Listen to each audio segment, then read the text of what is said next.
أرجو رضاك يا الله، أنت الرحيم يا الله، هبني عطاك يا نحمده ونصلي على رسوله الكريم. اما بعد فقد قال الله تبارك وتعالى كما ورد في سورة الحجر: اعوذ بالله من الشيطان الرجيم، بسم الله الرحمن الرحيم، انا نحن نزلنا الذکر وانا له لحافظون، رب اشرح لي صدري ويسر لي امري واحلل عقدة من لساني يفقهوا قولي. معزز حاضرین اور محترم خواتین، السلام علیکم ورحمۃ اللہ وبرکاتہ۔ دیکھیے، سب سے پہلے اللہ تعالیٰ کا یہ فرمان ہے، ہم نے ہی اس الذکر کو نازل کیا، دی ریممبرنس، دی ریمائنڈنگ۔ قرآن کو الذکر کیوں کہا ہے؟ کہ جو بنیادی تعلیم ہے وہ فطرت انسانی میں موجود ہے،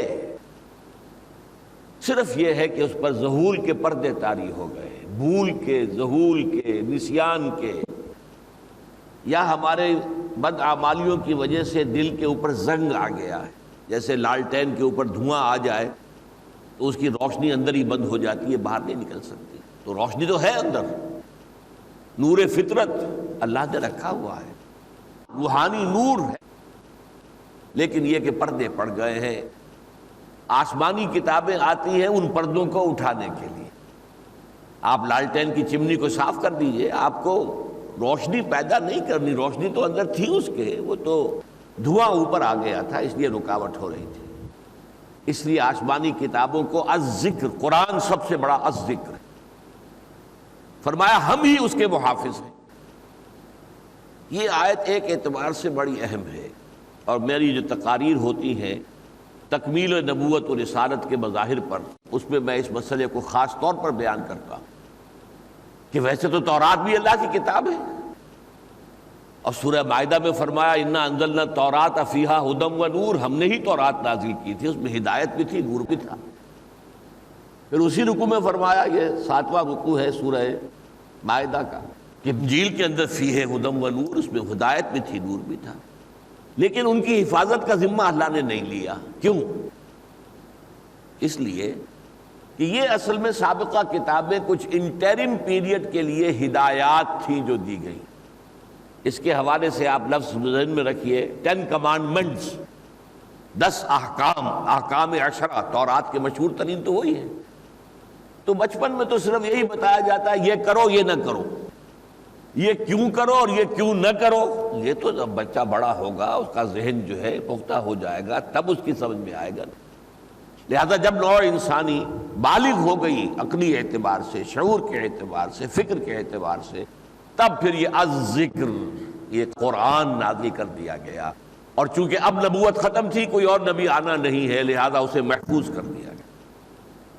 تو پہلی بات تو یہ ہے کہ اس قرآن کی حفاظت کا، اس کی حرمت کا، اس میں تحریف کا راستہ روکنے کا، اس کی گمشدگی سے سد باب، یہ سب اللہ کے ذمے ہے۔ اور اگر واقعہ یہ ہے کہ اللہ نے یہ ذمہ داری نہ لی ہوتی تو جیسے یہودیوں نے تورات میں تحریف کی اور عیسائیوں نے انجیل میں، ہم بھی کبھی نہ بخشتے قرآن کو، ہم ان سے کم نہیں ہیں، لہذا ہم بھی ترجموں میں تحریف ہوئی ہے، تفسیروں میں تحریف ہوئی ہے۔ اقبال کہتا ہے خود بدلتے نہیں قرآن کو بدل دیتے ہیں، ہوئے کس درجہ فقیہان حرم بے توفیق، متن نہیں بدل سکتا۔ اس کی حفاظت کا ذمہ اللہ تعالیٰ نے دیا۔ اسی حفاظت کے ذمے سورہ حامیم السجدہ میں بڑی پیاری آیت آئی ہے، بہت پیاری آیت۔ وَإِنَّهُ لَكِتَابٌ عَزِيزٌ، یہ قرآن مجید کے لیے مجید، حکیم، اب یہاں عزیز کا لفظ، کتاب عزیز، عزیز کہتے ہیں با اختیار، طاقتور، پنجابی میں کہتے ٹھاڈا، مضبوط۔ یہ بڑی مضبوط کتاب ہے، بڑی طاقتور کتاب ہے۔ لا یاتیہ الباطل من بین یدیہ ولا من خلفہ، اس پر باطل حملہ آور ہو ہی نہیں سکتا، نہ سامنے سے نہ پیچھے سے۔ یہ قرآن اپنی جگہ اتنا مضبوط ہے کہ کوئی اس پر حملہ کر ہی نہیں سکتا، باطل ناحق جو ہے وہ اس کے اوپر حملہ آور نہیں ہو سکتا۔ لا یاتیہ الباطل من بین یدیہ، نہ سامنے سے اور نہ پشت کی طرف سے۔ اور یہ کیا ہے؟ اس کا اتارا جانا ہے اس ذات کی طرف سے جو بہت مضبوط ہے، مستحکم ہے، حکمت والی ہے، اور ستودہ صفات ہے کہ اس کی آپ سے آپ حمد ہو رہی ہے۔ تیسری آیت میں آپ کو سنا رہا ہوں، سورہ مائدہ کی آیت نمبر 48، وَأَنزَلْنَا إِلَيْكَ الْكِتَابَ بِالْحَقِّ، اور دیکھیے اے نبی، اے محمد صلی اللہ علیہ وسلم، ہم نے آپ کی طرف اس کتاب کو حق کے ساتھ نازل کیا، مصدقا لما بین یدیہ من الکتاب، اور یہ تصدیق کرتے ہوئے آیا ہے قرآن اس کی جو کتاب میں اس سے پہلے اس کے سامنے موجود ہے۔ کتاب تورات موجود تو تھی نا، اگرچہ وہ تحریف شدہ تھی، زبور تھی تو صحیح نا، انجیل اور انبیاء کے صحف موجود تھے، قرآن ان کی تصدیق کرتا ہے، لیکن تصدیق کرتا ہے صحیح باتوں کی، وَمُهَيْمِنًا عَلَيْهِ، اور محافظ ہے، یعنی اس کی تعلیمات کے اندر اگر کوئی تحریف ہوئی ہے تو اس کا پردہ چاک کر دیتا ہے۔ قرآن مجید نہ صرف اپنی حفاظت کرتا ہے بلکہ سابقہ جتنی کتابیں دنیا میں اللہ تعالیٰ کی طرف سے نازل ہوئی ہیں، آسمانی کتابیں، ان سب کا بھی وہ حافظ ہے، پہرے دار ہے، چوکی دار ہے۔ اب دیکھیے ایک نیا مسئلہ میں آپ کے سامنے رکھ رہا ہوں، میری بات کی گفتگو کا تعلق ان آیات سے آپ کے سامنے آئے گا۔ ایک جگہ فرمایا آخری پارے میں، بل هو قرآن مجید فی لوح محفوظ، یہ تو قرآن ہے بڑا بزرگ، مجد اور شان والا، اور یہ لوح محفوظ میں ہے۔ لوح کہتے ہیں تختی کو، تختی لکڑی کی بھی ہو سکتی ہے، پتھر کی بھی ہوتی تھی، ہم تختیاں لکھا کرتے تھے، سلیٹ ہوتی تھی وہ پتھر کی ہوتی تھی، تو یہ لوح ہے، لوح محفوظ، ایک محفوظ لوح ہے، تختی ہے جس پر یہ قرآن لکھا ہوا ہے۔ یہ لوح محفوظ کہاں ہے؟ اللہ کے پاس ہے۔ قرآن مجید کی حفاظت کے لیے ضمانت کیا ہے؟ 3 آیتیں ہیں قرآن مجید کی، اس کو فرمایا سورہ بروج میں، وَالسَّمَاءِ ذَاتِ الْبُرُوجِ وَالْيَوْمِ الْمَوْعُودِ، اس کی جو آخری آیت ہے بل هو قرآن مجید فی لوح محفوظ، یہ 2 آیتیں آخری ہیں۔ سورہ واقعہ میں فرمایا اِنَّهُ لَقُرْآنٌ کریم فی کتاب مکنون لا یمسہ الا المطہرون، یہ تو قرآن ہے کریم، بہت باعزت، بہت ہی بلند مرتبہ، اور یہ ایک چھپی ہوئی کتاب میں، مکنون، چھپی ہوئی کتاب۔ ہمارے پاس کتاب تو کھلی ہوئی ہے، چھپی ہوئی تو نہیں ہے، نہیں، یہ ایک اور کتاب کا ذکر ہو رہا ہے، فی کتاب مکنون لا یمسہ الا المطہرون، اسے چھو ہی نہیں سکتے مگر صرف نہایت پاک ہستیاں، نہایت پاک یعنی ملائکہ مقربین۔ وہ اصل قرآن اس کتاب مکنون میں ہے، کتاب مکنون، چھپی ہوئی کتاب۔ پھر ایک جگہ فرمایا سورہ زخرف میں اِنَّهُ فِي أُمِّ الْكِتَابِ لَدَيْنَا لَعَلِيٌّ حَكِيمٌ، یہ قرآن بہت بلند و بالا ہے، العلی الحکیم، بڑا حکمت بھرا ہوا ہے، اور یہ ہمارے پاس ہے ام الکتاب کے اندر، لدینا ہمارے پاس ہے، قرآن ہمارے پاس ہے۔ تو لوح محفوظ، کتاب مکنون، ام الکتاب، اصل قرآن وہاں ہے۔ میں نے یہ بات سمجھانے کے لیے اپنے درسوں میں کہہ دی کہ اصل قرآن وہاں ہے، ہمارے پاس نقول ہیں قرآن کی، کہ جیسے ہائی کورٹ نے ججمنٹ لکھ دیا، وہ ججمنٹ وہی رہے گا، آپ اس کی نقل لے سکتے ہیں، مدعی لے سکتا ہے، مدعا علیہ لے سکتا ہے۔ وہ مدعا علیہ کو کہیں اپیل کرنی ہے یا مدعی کو اپیل کرنی ہے تو سب سے پہلے تو اسے ضرورت ہوگی کہ ہائی کورٹ کا ڈیسیجن، تبھی تو وہ سپریم کورٹ جائے گا، تو اسے کہتے ہیں اٹیسٹڈ کاپیز، وہ کاپی دی جاتی ہے، اس کے اوپر اٹیسٹیشن ہوتی ہے کہ یہ صحیح ہے، مطابق اصل ہے۔ اور پچھلے زمانے میں تو یہ ہوتا تھا کہ بہرحال نقل کی جا رہی ہے تو یا تو ہاتھ سے لکھا جا رہا ہے، نقل کی غلطی ہو سکتی تھی کہ نہیں، یا یہ ہے کہ ٹائپ ہو رہی ہے، انگریزی کا ججمنٹ ہے، ٹائپ ہو رہا ہے، اس میں بھی غلطی ہو سکتی۔ آج کل جو ہوا ہے ہماری ٹیکنالوجی، فوٹو سٹیٹ ہو گیا، اللہ اللہ خیر صلی اللہ، اس میں ایک شوشے کا فرق نہیں ہو سکتا، ایک شوشے کا فرق، وہ تو جوں کا تو عکس ہے، فوٹو سٹیٹ ہے۔ تو یوں سمجھیے، میں نے چونکہ یہ کہہ دیا کہ اصل میں تو قرآن وہ ہے لوح محفوظ میں، کتاب مکنون میں، ام الکتاب میں، یہ اس کی مصدقہ نقول ہیں، اٹیسٹڈ کاپیز جو ہمارے پاس ہیں۔ اس پر ہندوستان کے ایک عالم نے، دہلی کے ہیں، مولانا اخلاق حسین قاسمی، انہوں نے گرفت کی کہ یہ بات نہیں کہنی چاہیے، یہ اہل علم کے حلقوں میں بات کی جائے تو وہ تو اس کی داد بھی دیں گے، عام آدمی پر برا اثر پڑے گا کہ یہ اصل قرآن نہیں ہے جو ہمارے پاس ہے۔ تو میں نے اس پہ پان لیا، لکھ دیا کہ آئندہ میں یہ بات کبھی نہیں کہوں گا۔ آج تو چونکہ ساری داستان آپ کو سنانی ہے اس لیے میں آپ کے سامنے ذکر کر رہا ہوں کہ اس میں کوئی فرق نہیں ہے۔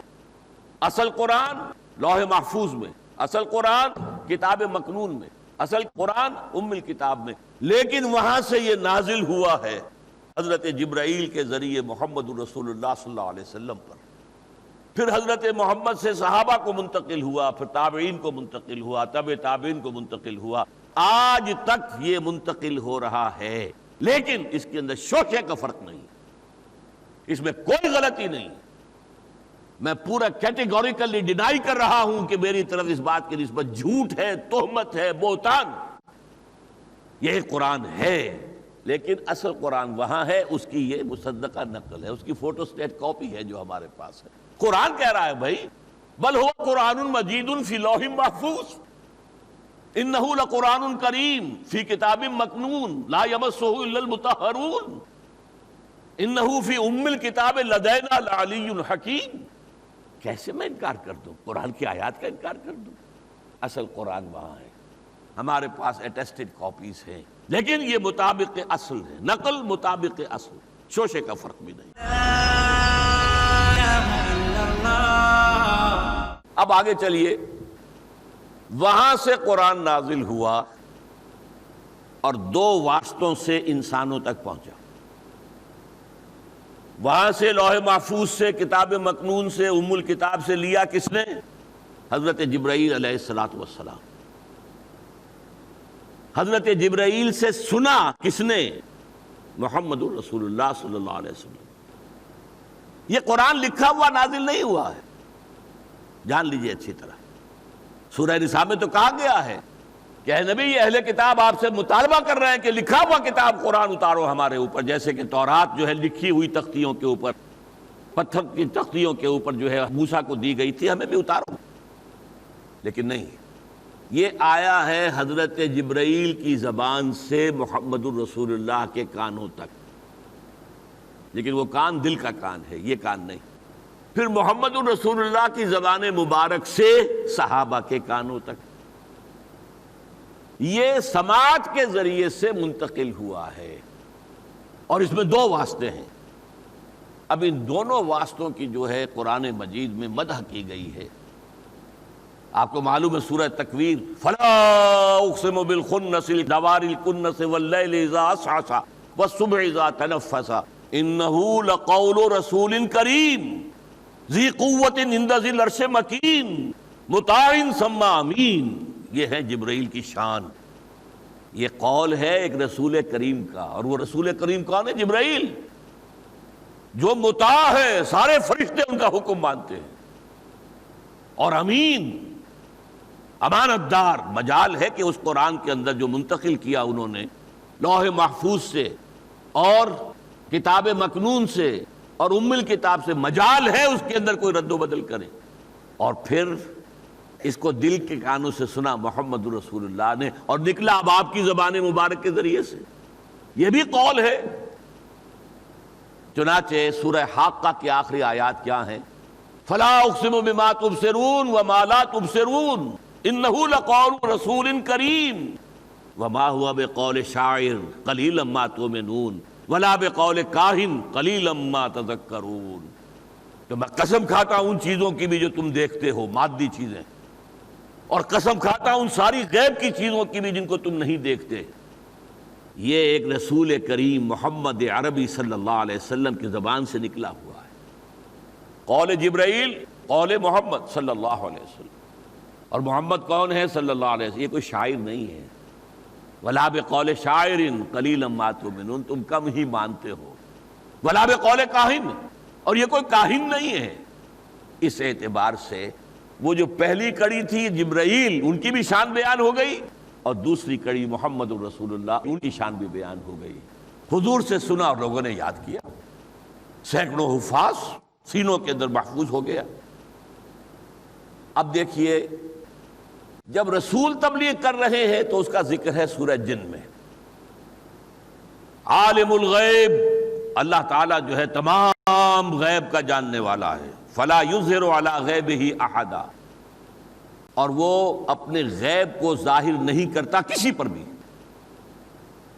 کسی پر بھی. لیکن جتنا کیٹیگوریکل یہ ہے اس میں استثناء آ رہی ہے. الا من ارتضی من رسول، سوائے ان کے جو رسولوں میں سے اسے پسند ہو جائیں. ان کو تو غیب پر اطلاع دیتا ہے، غیب کی اطلاع نہ ہو تو رسول کیا ہوا؟ پھر وہ تو عام آدمی ہے. حضور کو تو شب معراج میں جنت دکھا دی، دوزخ دکھا دی. ایک دفعہ نماز استسقاء پڑھتے ہوئے جنت سامنے آ گئی، دوزخ سامنے آ گئی، فرشتہ آپ کے سامنے آ رہا ہے. اصل ملکی شکل میں بھی آپ نے دیکھا، انسانی شکل میں تو بے تحاشا مرتبہ دیکھا. لہذا غیب اللہ ظاہر کرتا ہے، کل کا کل غیب نہیں.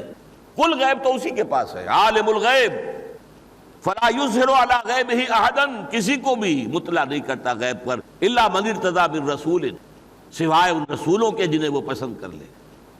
اب اس کے بعد کیا کرتا ہے؟ فَإِنَّهُ يَسْلُكُ مِن بَيْنِ يَدَيْهِ وَمِن خَلْفِهِ رَصَدًا، تو جب رسول تبلیغ کرتے ہیں تو ان کے آگے آگے بھی ہمارے فرشتے چل رہے ہوتے ہیں پہرے دار، اور ان کے پیچھے بھی فرشتے چل رہے ہوتے ہیں. لِيَعْلَمَ أَن قَدْ أَبْلَغُوا رِسَالَاتِ رَبِّهِمْ، تاکہ یہ بات واضح ہو جائے کہ واقعتاً رسولوں نے اپنے رب کے پیغامات صحیح پہنچا دیے. تو گویا کہ تبلیغ کے وقت بھی قرآن کی حفاظت ہو رہی ہے. اب آگے چلیے. اب جو حضور پر دباؤ پڑتا تھا، آپ بدلیں قرآن کو، یہ اٹ از ٹو ریجڈ، یہ تو ہماری کوئی بھی بات نہیں مانتا. بھائی دنیا میں اصول ہے، گیو اینڈ ٹیک، کچھ ہماری مانو کچھ اپنی منواؤ، بدلو قرآن. یہ دباؤ کتنا شدید تھا میں چند آیات آپ کو بتا دیتا. سورہ یونس میں آیا ہے، یہ لوگ الذین لا یرجون لقاءنا، وہ کہتے ہیں ائت بقرآن غیر ھذا او بدلہ، اے محمد اس قرآن کے سوا کوئی قرآن پیش کرو یا اس کے اندر ترمیم کرو. ہماری جتنی مذمت تم کر دیتے ہو، ہمارے معبودوں کی جیسے نفی کر دیتے ہو، اٹس انبیئریبل، ہم برداشت نہیں کر سکتے. تو یا تو قرآن کوئی اور لاؤ تو ہم مان لیں گے، یا اس قرآن میں ترمیم کرو، تبدیلی کرو. ائت بقرآن غیر ھذا او بدلہ، تبدیل کرو. قل ما یکون لی ان ابدلہ من تلقاء نفسی، کہہ دو اے محمد صلی اللہ علیہ وسلم، میرے لیے ممکن نہیں ہے کہ میں اپنے جی سے، اپنی مرضی سے اس کے اندر کوئی تبدیلی کر دوں. ان اتبع الا ما یوحی الی، میں تو خود پابند ہوں اس کا جو مجھ پر وحی کیا جا رہا ہے، میں بدلوں گا کیسے؟ میں تو پابند ہوں اس کا. مجھے تو اللہ نے اگر کبھی محبت بھری ڈانٹ پلائی ہے وہ بھی قرآن میں میں نے پہنچا دی تمہیں. عبس وتولی جاءہ الاعمی وما یدریک لعلہ یزکیٰ او یذکر فتنفعہ الذکریٰ اما من استغنی فانت لہ تصدی وما علیک الا یزکیٰ واما من جاءک یسعی وہو یخشی فانت عنہ تلہی. ڈانٹ پل گئی، محبت بڑی شفقت کے ساتھ، جیسے کوئی بجائے شفیق باپ جو ہے اپنے بچے کو کسی بات پر سرزنش کرتا ہے. حضور نے وہ بھی لا کے رکھ دی قرآن مجید کے اندر، ورنہ کوئی عام انسان ہوتا چھپا لیتا. یہ میرے معتقدین جو ہے کیا کہیں گے کہ اللہ جو ہے حضور سے ایسے بھی خطاب کرتا. یہ بھی فرمایا یا ایھا النبی لم تحرم ما احل اللہ لک تبتغی مرضات ازواجک، اے نبی کیوں حرام ٹھہرا رہے ہیں اپنے اوپر وہ شے جو اللہ نے حلال ٹھہرائی ہے اپنی بیویوں کی رضا جوئی کے لیے. اب یہ لمبا واقعہ ہے، سورہ تحریم کی پہلی آیت میں نے آپ کو سنائی ہے. تو یہ ساری باتیں رکھ دی ہیں. بلغ ما انزل الیک من ربک وان لم تفعل فما بلغت رسالتہ. یا ایھا الرسول بلغ ما انزل الیک من ربک، اے رسول پہنچا دو جو کچھ بھی نازل ہوا ہے آپ پر آپ کے رب کی طرف سے، اور اگر اس میں کوئی کمی کی تو رسالت کا حق ادا نہیں ہوگا. تو ائت بقرآن غیر ھذا او بدلہ، جواب کیا ہوا؟ قل ما یکون لی ان ابدلہ من تلقاء نفسی ان اتبع الا ما یوحی الی. اس سے بھی زیادہ واضح الفاظ آئے ہیں. آخر بشریت تھی نا حضور میں، آپ رسول تھے، نبی تھے، بشر بھی تو تھے نا، اور بشر کی ایک حد ہوتی ہے برداشت کرنے کی. ان کی مخالفت اتنی شدید ہو گئی، اتنا دباؤ پڑ رہا، قرآن میں ترمیم کرو، بدلو اس کو. فرمایا سورہ بنی اسرائیل میں وَإِن كَانُوا لَيَفْتِنُونَكَ عَنِ الَّذِي أَوْحَيْنَا إِلَيْكَ، جو وہی ہم نے کیا آپ کو اس سے وہ فتنے میں ڈالنا چاہتے ہیں، بچلانا چاہتے ہیں، لِتَفْتَرِيَ عَلَيْنَا غَيْرَهُ، تاکہ افطرا کر کے اپنی طرف سے گھڑ کر کوئی چیز ہماری طرف منسوب کر دو۔ وَإِذًا لَاتَّخَذُوكَ خَلِيلًا، اور اے نبی پھر ان کی دشمنی ختم ہو جائے گی، یہ آپ کو اپنا بڑا محبوب اپنا دوست بنا لیں گے۔ غصہ تو سارا قرآن پہ ہے، قرآن نفی کر رہا ہے ان کے شرک کی، قرآن نفی کر رہا ہے ان کے معبودوں کی، آپ سے تو کوئی ذاتی جھگڑا ہے ہی نہیں۔ اب اگلی آیت سنیے، وَلَوْلَا أَن ثَبَّتْنَاكَ لَقَدْ كِدتَّ تَرْكَنُ إِلَيْهِمْ شَيْئًا قَلِيلًا، یہ ہے مقام بشریت۔ اور اے نبی اگر ہم نے آپ کے پاؤں جمائے نہ رکھے ہوتے، ہم نے لولا ان ثبتناک لقد کدت ترکن الیہم شیئا قلیلا، تو آپ کچھ نہ کچھ ان کی طرف مائل ہو ہی جاتے۔ یہ ہے بشریت، لیکن ہم نے تمہارے پاؤں جمائے رکھے، ہم نے آپ کو ثبات عطا کیا۔ اذا لازقناک ضعف الحیات و ضعف الممات، اور اگر خدا نہ خواستہ، اگر بفرض محال آپ ان کے دباؤ میں آ کر کوئی غلط چیز ہماری طرف منسوب کر دیتے تو ہم آپ کو مزہ چکھاتے، دوہرا عذاب دنیا کا، دوہرا عذاب آخرت کا۔ یہ رب کی شان ہے۔ اذا لازقناک ضعف الحیات و ضعف الممات ثم لا تجد لك علینا نصیرا، کوئی مددگار نہیں پاؤ گے اگر تم نے کہیں دباؤ میں آ کر قرآن مجید میں ترمیم کر دی۔ امکان کوئی ہے نہیں اس کا، لیکن ہم پر واضح کرنے کے لیے قرآن مجید کی حفاظت کس درجے میں مطلوب ہے اللہ کو۔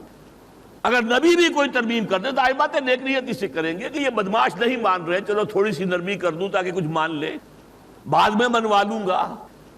اگر تناؤ رہا اسی طرح وہ کھچے رہے میں بھی کھچا رہا تو بات کیسے بڑھے گی آگے؟ ہو سکتا ہے انسان کو جو ہے وہ اس طرح کا کوئی خیال آ جائے۔ وسوسہ تو شیطان کا جو ہے وہ نبی کو بھی آ سکتا ہے، وسوسہ تو آ سکتا ہے، لیکن نہیں فرمایا وَإِن كَادُوا لَيَفْتَنُونَكَ عَنِ الَّذِي أَوْحَيْنَا إِلَيْكَ لِتَفْتَرِيَ عَلَيْنَا غَيْرَهُ وَإِذًا لَاتَّخَذُوكَ خَلِيلًا، اگر کوئی شے اپنی طرف سے گھڑ کر ہمارے اوپر آپ لگا دیں گے تو پھر دوست بنا لیں گے، آپ کو خلیل بنا لیں گے۔ وَلَوْلَا أَن ثَبَّتْنَاكَ، اگر ہم نے آپ کو جمائے نہ رکھا ہوتا، لَقَدْ كِدتَّ تَرْكَنُ إِلَيْهِمْ شَيْئًا قَلِيلًا، تو کوئی عجب نہیں کہ آپ کچھ نہ کچھ ان کی جانب جھک ہی جاتے۔ لیکن اگر ایسا ہو جاتا اذا لازقناک ضعف الحیات و ضعف الممات ثم لا تجد لك علینا نصیرا، تو اے نبی اگر ایسا ہو جاتا بالفرض تو ہم تمہیں مزہ چکھاتے عذاب کا، دنیا میں بھی دوہرا اور آخرت میں بھی ہو رہی۔ اب آگے چلیے، اب جو حضور پر دباؤ پڑتا تھا آپ بدلے قرآن کو، یہ اٹ از ٹو ریجڈ، یہ تو ہماری کوئی بھی بات نہیں مانتا۔ بھائی دنیا میں اصول ہے گیو اینڈ ٹیک، کچھ ہماری مانو کچھ اپنی منواؤ، بدلو قرآن۔ یہ دباؤ کتنا شدید تھا میں چند آیات آپ کو بتا دیتا۔ سورہ یونس میں آیا ہے یہ لوگ الذین لا یرجون لقاءنا، وہ کہتے ہیں ائت بقرآن غیر ھذا او بدلہ، اے محمد اس قرآن کے سوا کوئی قرآن پیش کرو یا اس کے اندر ترمیم کرو۔ ہماری جتنی مذمت تم کر دیتے ہو، ہمارے معبودوں کی جیسے نفی کر دیتے ہو، اٹس انبیئریبل، ہم برداشت نہیں کر سکتے۔ تو یا تو قرآن کوئی اور لاؤ تو ہم مان لیں گے، یا اس قرآن میں ترمیم کرو، تبدیلی کرو۔ ائت بقرآن غیر ھذا او بدلہ، تبدیل کرو۔ قل ما یکون لی ان ابدلہ من تلقاء نفسی، کہہ دو اے محمد صلی اللہ علیہ وسلم میرے لیے ممکن نہیں ہے کہ میں اپنے جی سے اپنی مرضی سے اس کے اندر کوئی تبدیلی کر دوں۔ ان اتبع الا ما یوحی الی، میں تو خود پابند ہوں اس کا جو مجھ پر وحی کیا جا رہا ہے، میں بدلوں گا کیسے؟ میں تو پابند ہوں اس کا۔ مجھے تو اللہ نے اگر کبھی محبت بھری ڈانٹ پلائی ہے وہ بھی قرآن میں میں نے پہنچا دی تمہیں۔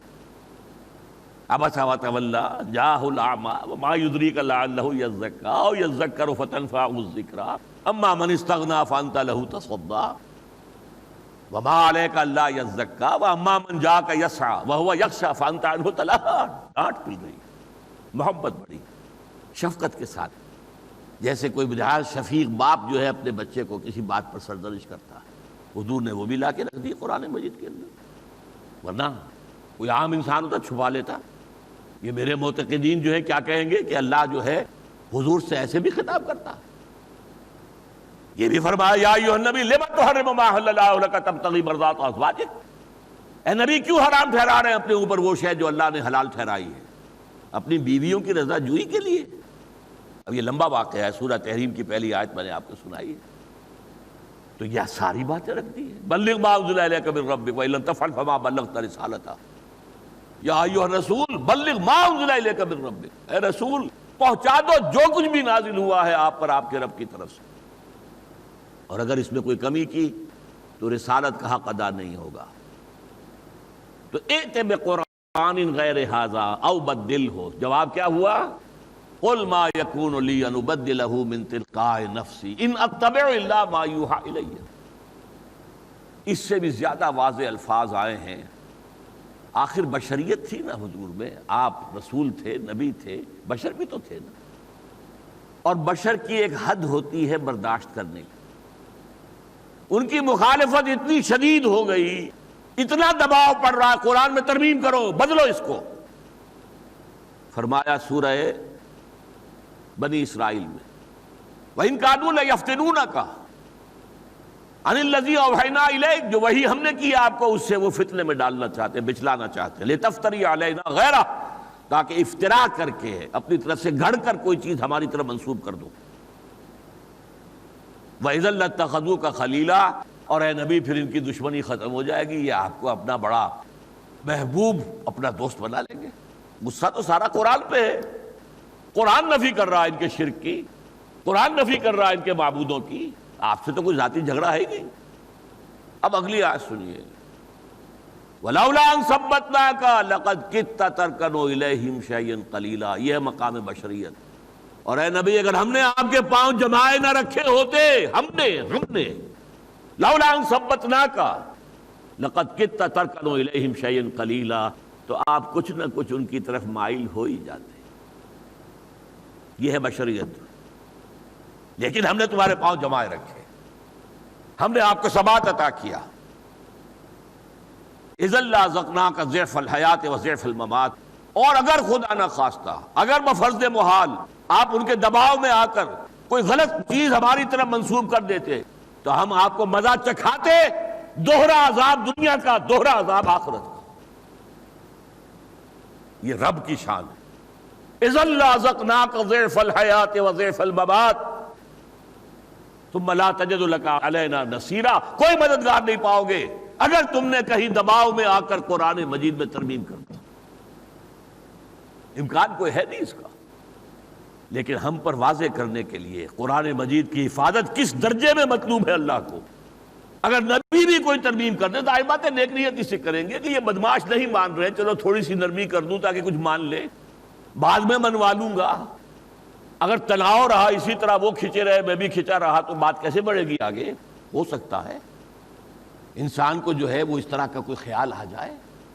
وسوسہ تو شیطان کا جو ہے وہ نبی کو بھی آ سکتا ہے، وسوسہ تو آ سکتا ہے. لیکن نہیں فرمایا وَإِن كَادُوا لَيَفْتَنُونَكَ عَنِ الَّذِي أَوْحَيْنَا إِلَيْكَ لِتَفْتَرِيَ عَلَيْنَا غَيْرَهُ وَإِذًا لَاتَّخَذُوكَ خَلِيلًا. اگر کوئی شے اپنی طرف سے گھڑ کر ہمارے اوپر آگ لگا دیں گے تو پھر دوست بنا لیں گے، آپ کو خلیل بنا لیں گے. وَلَوْلَا أَن ثَبَّتْنَاكَ، اگر ہم نے آپ کو جمائے نہ رکھا ہوتا، لَقَدْ كِدتَّ تَرْكَنُ إِلَيْهِمْ شَيْئًا قَلِيلًا، تو کوئی عجب نہیں کہ آپ کچھ نہ کچھ ان کی جانب جھک ہی جاتے. لیکن اگر ایسا ہو جاتا اذا لازقناک ضعف الحیات و ضعف الممات ثم لا تجد لك علینا نصیرا، تو اے نبی اگر ایسا ہو جاتا بالفرض تو ہم تمہیں مزہ چکھاتے عذاب کا، دنیا میں بھی دوہرا اور آخرت میں بھی ہو. وَلَوْ تَقَوَّلَ عَلَيْنَا بَعْضَ الْأَقَاوِيلِ، اگر بالفرض محمد صلی اللہ علیہ وسلم خود گھڑ کر کوئی بات ہماری طرف منسوب کر دیں، تقول قول تکلف کے ساتھ، اگر گھڑ کر بنا کر کوئی بات ہماری طرف جو ہے منسوب کر دیں، وَلَوْ تَقَوَّلَ عَلَيْنَا بَعْضَ الْأَقَاوِيلِ لَأَخَذْنَا مِنْهُ بِالْيَمِينِ ثُمَّ لَقَطَعْنَا مِنْهُ الْوَتِينَ، تو ہم انہیں پکڑیں گے ان کے داہنے ہاتھ سے اور گردن کاٹ دیں. یہ کس کے لیے ہو رہا ہے بیان؟ پھر کہوں گا رب ہے، بندہ ہے. اور محمد کی شان بھی کیا ہے؟ پہلے عبد ہیں پھر رسول ہیں. اشہد ان لا الہ الا اللہ وحدہ لا شریک لہ واشہد ان محمدً عبدہ ورسولہ وما منکم من احد عنہ حاجزین. تم ان کے کنبے والے، قبیلے والے، تو ان پر ایمان رکھنے والے بچا نہیں سکو گے انہیں. فما منکم من احد عنہ حاجزین، جو آڑے آ جائے، جو بچا لے، کوئی نہیں. تو میں نے اب تک کیا عرض کیا ہے؟ قرآن کی حفاظت کا ذمہ اللہ نے لیا، ورنہ ہم نے تحریف کر دی ہوتی. ترجموں میں تحریف ہوئی، تفسیروں میں ہوئی. پھر یہ کہ کتاب عزیز ہے، اتنی مضبوط ہے، اس پر باطل نہ سامنے سے حملہ آور ہو سکتا ہے نہ پیچھے سے. پھر یہ کہ نازل کی گئی حق کے ساتھ، جو سامنے موجود تھی کتابیں تورات انجیل، ان کی تصدیق کرتے ہوئے، اور ان کی حفاظت، چوکی دار، ان کی غلطیاں واضح کرنے والی کہ یہ اس میں تحریفیں ہوئی. قول و رسول کریم دو کے لیے آیا. پہلا رسول کریم جبرائیل، انہ لقول رسول کریم ذی قوت عند ذی العرش مکین مطاع ثم امین. ان کے قول کے ذریعے سے محمد تک منتقل ہوا صلی اللہ علیہ وسلم، اور محمد کے قول کے ذریعے سے صحابہ تک منتقل ہوا. اور اس کے بعد یہ کہ اس تبلیغ کے ذریعے جب یہ قرآن پھیلا رہے تھے حضور، تو فرشتے سامنے بھی پیچھے بھی پہرے دار موجود تھے کہ کہیں کوئی شیاطین جن جو ہے اس کے اندر کوئی گھپلا پیدا نہ کر. اور حضور کے اوپر کتنا دباؤ تھا، کتنا دباؤ تھا، کتنا دباؤ تھا، ان 3 آیتوں سے واضح ہو گیا. ائت بقرآن غیر ھذا ابدل قل ما یکون لی ان ابدلہ من تلقاء نفسی. اور فرمایا وَإِن كَادُوا لَيَفْتِنُونَكَ عَنِ الَّذِي أَوْحَيْنَا إِلَيْكَ لِتَفْتَرِيَ عَلَيْنَا غَيْرَهُ وَإِذًا لَاتَّخَذُوكَ خَلِيلًا. لیکن لولا ان ثبتناک لقد کدت ترکن الیہم شیئا قلیلا، اگر ہم نے آپ کو جمائے نہ رکھا ہوتا، پائے مبارک میں ثبات پیدا نہ کر دیا ہوتا، تو شاید ہو سکتا ہے کہ آپ کچھ ان کی طرف جھک ہی جاتے. اور اگر ایسا ہو جاتا تو پھر ہم آپ کو عذاب دیتے، دنیا میں بھی دوہرا اور آخرت میں بھی دوہرا. لیکن ایسا ہونے کا امکان نہیں. اب میں آپ سے عرض کر رہا ہوں، اس قرآن کو ڈسکریڈٹ کرنے کی کوشش صدیوں سے ہو رہی ہے. ظاہر بات ہے دشمن اسلام جو ہے وہ ڈسکریڈٹ کرنا چاہتے ہیں اسلام کو. اس کے لیے 2 کو ڈسکریڈٹ کرنا لازم ہے، محمد کو صلی اللہ علیہ وسلم اور اس قرآن کو. حضور کی ذات مبارکہ اور قرآن مجید مل کر بنتے بینہ.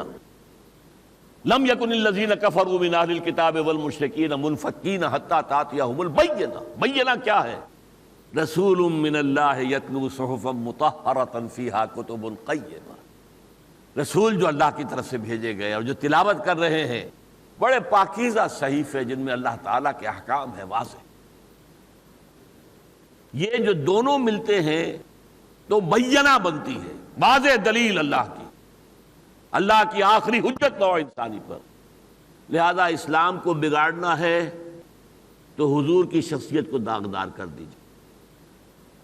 اجی یہ مرگی کا دورہ پڑتا تھا، یہ خامخواہ لوگوں نے کہا وہی آتی تھی. یہ کہا ہے، مغرب کے فلسفیوں نے کہا ہے، سائنسدانوں نے کہا ہے. اجی یہ ہیلوسینیشنز تھی. ہیلوسینیشن ہوتی کیا؟ کان بجنے لگے آپ کے، کوئی آواز نہیں ہے، کان کہہ رہا ہے کہ ہے آواز، ہے ہی نہیں، میرے کان بج رہے ہیں. یا ہیلوسینیشن ہوتی ہے آنکھ کچھ چیز دیکھ رہی ہے ہی نہیں کوئی چیز. یہ ہیلوسینیشنز تھی محمد کی صلی اللہ علیہ وسلم. معاذ اللہ معاذ اللہ معاذ اللہ معاذ اللہ. پھر حضور کی سیرت کو داغدار کیا. ارے انہوں نے اتنی شادیاں کی، 11 شادیاں کی. یہ تو معاذ اللہ ثم معاذ اللہ نقل کفر نہ باشد. رنگیلا رسول نام کی کتاب لکھ دی تھی نا راجپال نے، جس پر کہ غازی علم الدین نے اسے مارا ہے خنجروں کے ساتھ اور ختم کیا. اسی پر رشدی نے کتاب لکھ دی، بدبخت نے. اسی موضوع پر تسلیمہ نسرین نے لکھ دی. یہی گند اچھالا ہے ایچ جی ویلز نے. یہ سارا کچھ دنیا میں کیا ہو رہا؟ آپ محمد کو داغدار کر دیں صلی اللہ علیہ وسلم، خود بخود ختم ہو جائے گا.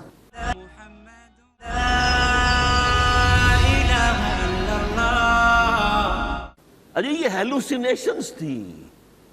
ہیلوسینیشن ہوتی کیا؟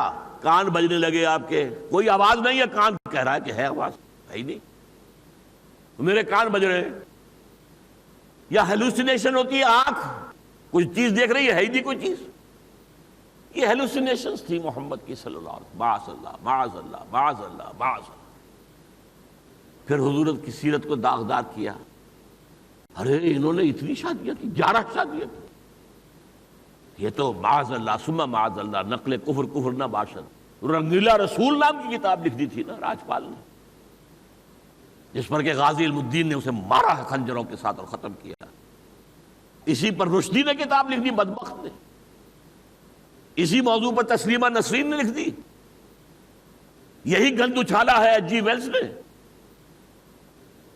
یہ سارا کچھ دنیا میں کیا ہو رہا؟ آپ محمد کو داغدار کر دیں صلی اللہ علیہ وسلم، خود بخود ختم ہو جائے گا۔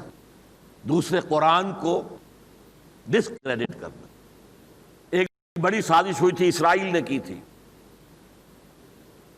ایک تحریف شدہ قرآن شائع کیا ملینز کی تعداد میں اور افریقی ممالک میں عام کر دیا، تاکہ 50 سال بعد لوگ کہیں گے اجی دیکھیے قرآن یہ قرآن ہے، اس میں تو یہ بات یوں لکھی ہوئی ہے، یوں تو نہیں لکھی ہوئی۔ کنٹروورسی تو شروع ہو جائے گی نا۔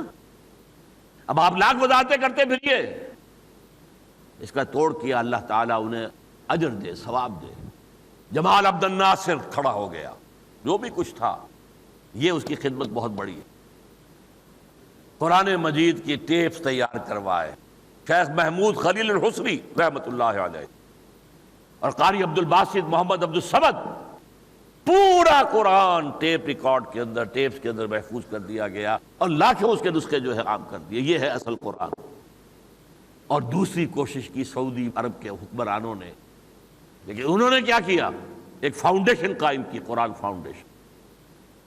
میں سمجھتا ہوں کہ اب تک وہاں سے جو نسخے چھپے ہیں کروڑوں کی تعداد ہوگی، حاجیوں کو مفت تقسیم ہو رہا ہے۔ ایسا عمدہ کاغذ، ایسا آرٹ پیپر، ایسی خوبصورت طباعت اور جلد جو یہاں 1000 روپے میں کوئی نہیں بنا کے دے گا آپ کو، وہ جلد اب وہ تقسیم ہوا، لاکھوں کی تعداد کے اندر تقسیم ہوا ہے۔ حاجی جائے لے آئے، اس کے ترجمے بھی، اردو ترجمہ بھی اب شائع کر دیا ہے۔ تو یہ ساری کوششیں ہوئی ہے قرآن کی حفاظت کے لیے۔ ایک سازش کچھ ہی عرصے پہلے ہوئی تھی، یمن کی کچھ غاروں میں سے کچھ اوراق نکل آئے، برآمد ہو گئے، کچھ بوریوں میں بند تھے، اس میں قرآن مجید کی آیات کسی مختلف طریقے سے لکھی ہوئی تھی۔ شور مچ گیا، لو جی قرآن، پرانا قرآن یہ نکل کے آیا ہے، یہ غار سے برآمد ہوا ہے، یہ تو آپ کا جو خط ہے اس سے مختلف ہے۔ اس کی بھی پھر وضاحت کرنی پڑی۔ ہوا کیا تھا اصل میں کہ قرآن جب نازل ہوا تو لوگوں کے لیے، ان پڑھ قوم تھی نا، امی قوم تھی، ان کے لیے گرامر سیکھنا اور قرات سیکھنا آسان کام تو نہیں تھا۔ تو اپنے اپنے لہجے میں پڑھ لو، کوئی حرج نہیں، اپنے لہجے میں پڑھ لو۔ 7 احرف، 7 لہجوں میں قرآن پڑھنے کی اجازت ہے۔ اب اس کا نتیجہ کیا نکلا؟ وہ جو پڑھتے تھے وہی لکھنے بھی لگے۔ یہ فتنہ جب اٹھ رہا تھا حضرت عثمان رضی اللہ تعالیٰ عنہ کے عہد میں، تو اللہ نے انہیں توفیق دی، سارے نسخے جمع کر لیے۔ پھر ایک نسخہ اوتھینٹک تیار کیا گیا، رسم الخط، اسے کہتے ہیں رسم عثمانی، رسم کہتے ہیں رسم الخط، رسم الخط۔ ایک ہے رومن ABC، ایک ہے الف با تا رسم الخط۔ تو ایک رسم الخط کے اوپر پوری امت کو مجتمع کر دیا، اس کی مصدقہ کاپیاں بھیج دی مختلف علاقوں میں۔ آج بھی آپ جائیے استنبول کے بہت بڑے عجائب گھر میں، جہاں نوادرات اور تبرکات جمع ہیں، وہاں پر آپ کو وہ قرآن مل جائے گا۔ اور تاشقند میں وہ قرآن بھی محفوظ تھا۔ اب میں نہیں کہہ سکتا کیا حال ہے، کہ جس پر خون کے دھبے پڑے ہوئے تھے جب حضرت عثمان کو شہید کیا گیا ہے، اور ان کی اہلیہ نے، حضرت نائلہ نے اپنے ہاتھ سے وار روکنا چاہا ہے تو ان کی انگلیاں کٹی ہیں، اور اس کا خون جو ہے، کیونکہ اس وقت حضرت عثمان تو اطمینان سے بیٹھے ہوئے قرآن کی تلاوت کر رہے تھے، انہیں پرواہ نہیں تھی، کر دو قتل مجھے، بھئی میرے اگر کوئی خطائیں ہیں بھی تو تم اپنے لے جاؤ، میں تو کسی کا خون جو ہے نہیں بہاؤں گا۔ بہرحال وہ قرآن بھی محفوظ رہا۔ یہ جو پہلا پارا ہے اس کی جو آخری آیات ہے فَسَيَكْفِيكَهُمُ اللَّهُ، تو اللہ کافی ہوگا اے نبی آپ کے لیے ان تمام دشمنوں کے مقابلے میں، وہاں پر خون کے دھبے لگے ہوئے۔ تو یہ ہے وہ معجزہ کہ جو صادر ہوا کہ اب رسم الخط بھی ایک ہے، پوری دنیا میں ایک ہی رسم الخط کے اندر قرآن لکھا جا رہا ہے، حالانکہ قرآن لکھا ہوا نازل نہیں ہوا، یہ نوٹ کر لیجیے۔ کتابت تو انسانوں نے کی ہے نا، لکھنے میں انسانوں سے کوئی فرق ہو رہا تھا، حضرت عثمان نے ایک متن کے اوپر پوری امت کو جمع کر دیا۔ ہمارے جمعے کے خطبوں میں کہتے ہیں جامع و آیات القرآن، یہ بہت مغالطہ ہے، آیات قرآنیہ تو جمع ہو چکی حضور کے زمانے میں اور کتابی شکل دی جا چکی حضرت ابوبکر کے عہد میں، حضرت عثمان کے زمانے میں جامع الامت علی رسم واحد، ایک ہی رسم الخط کے اوپر جسے رسم عثمانی کہتے ہیں، پوری امت کو آپ نے جمع کرا۔ بہرحال اب جو ہو رہا ہے معاملہ وہ اس اعتبار سے بڑا یونیک ہے۔ سوچئے آپ، بھائی فرض کیجئے کسی شخص نے بے حرمتی کر دی تھی قرآن کی، نیوز ویک نے کیوں چھاپا؟ کیا اسے پتہ نہیں تھا کہ مسلمانوں کے جذبات مجروح ہوں گے؟ کیوں چھاپا؟ یہ اس لیے چھاپا ہے کہ دلاورس دزدے کہ بکف چراغ دارد، چور کتنا طاقتور ہے اور کتنا خود اعتمادی ہے، دلاوری ہے اس میں کہ وہ ہاتھ میں چراغ لے کر آیا ہے چوری کرنے کے لیے۔ لوگ دیکھ لیں گے کون ہے، پہچان لیں گے، لیکن اسے ڈر ہی نہیں۔ آج امریکہ کو کوئی ڈر نہیں، کرو جو مرضی ہے۔ اور وہاں کا آدمی عام طور پر سمجھ لیجئے، امریکی قوم عام طور پر سادہ لوح قوم ہے، سادہ لوح ہے۔ میں 1979 سے لے کر 2001 تک کم سے کم 40 مرتبہ گیا ہوں امریکہ، اور 3 ہفتے 4 ہفتے مہینہ بھر وہاں ٹھہرا ہوں۔ میں نے اس قوم کو اچھی طرح دیکھا، سادہ لوگ، ان کو زیادہ معلومات دنیا کی ہے ہی نہیں، بس کام کام کام، 5 دن کام 2 دن عیش، پیے جاؤ شراب، یہ کرو وہ کرو، وہاں چلے جاؤ پکنک کرو، بس عیش۔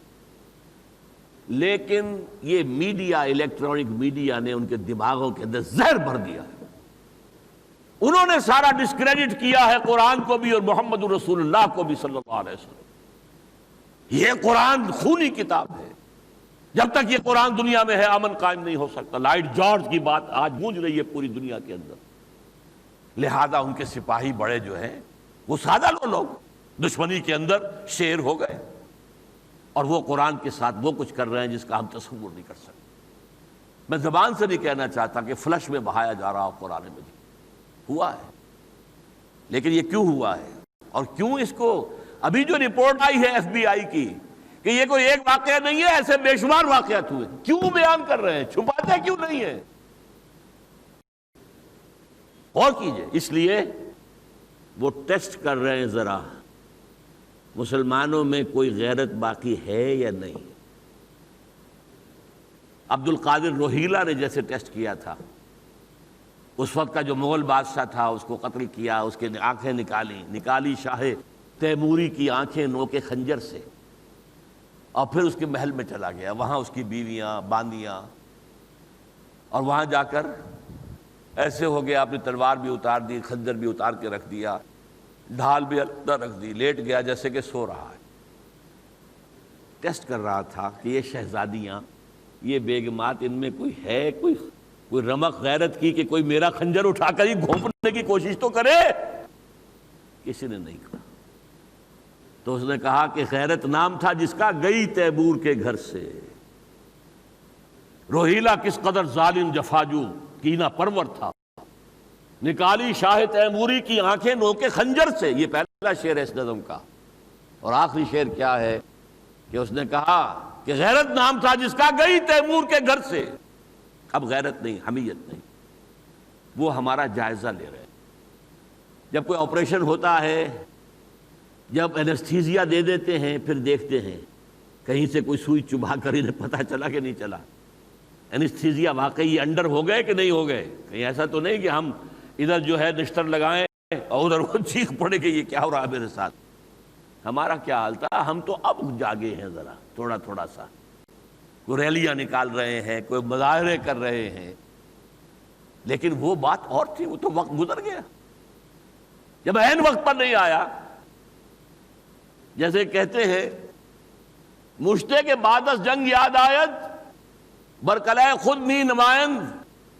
جب جنگ ہو رہی تھی تب تو تمہیں مکہ یاد نہیں آیا، اب مکہ یاد آیا اپنے کلے کو دے مارو. جب لڑائی ہو رہی تھی اس وقت یاد آتا نا جو تمہیں مکہ. بہرحال اب تو یہ ایک اوپن سیکرٹ ہے. تو یہ معاملہ ہو رہا ہے. اب اس میں دوسری طرف کا بات میں کر رہا ہوں. میرے بارے میں شوشہ چھوڑ گیا ہے کہ میں نے کہا کہ قرآن تو وہی قرآن ہے، یہ جو ہے یہ تو نقلیں ہیں، یہ محفوظ نہیں ہے، بس قرآن وہی محفوظ ہے. معاذ اللہ ثم معاذ. میں نے آپ کے سامنے اپنی بات پوری واضح کر دی. یہ قرآن محفوظ ہے. جیسے سورج کی کرن یہاں آ کر بھی سورج کے ساتھ جڑی ہوئی ہے، اسی طرح قرآن یہاں آ گیا ہے، لیکن لوح محفوظ کتاب مکنون اور ام الکتاب کے ساتھ اس کا تعلق برقرار ہے، منقطع نہیں ہے. اقول قولی ھذا واستغفر اللہ لی ولکم ولسائر المسلمین والمسلمات. اللہ اللہ یا ربی یا اللہ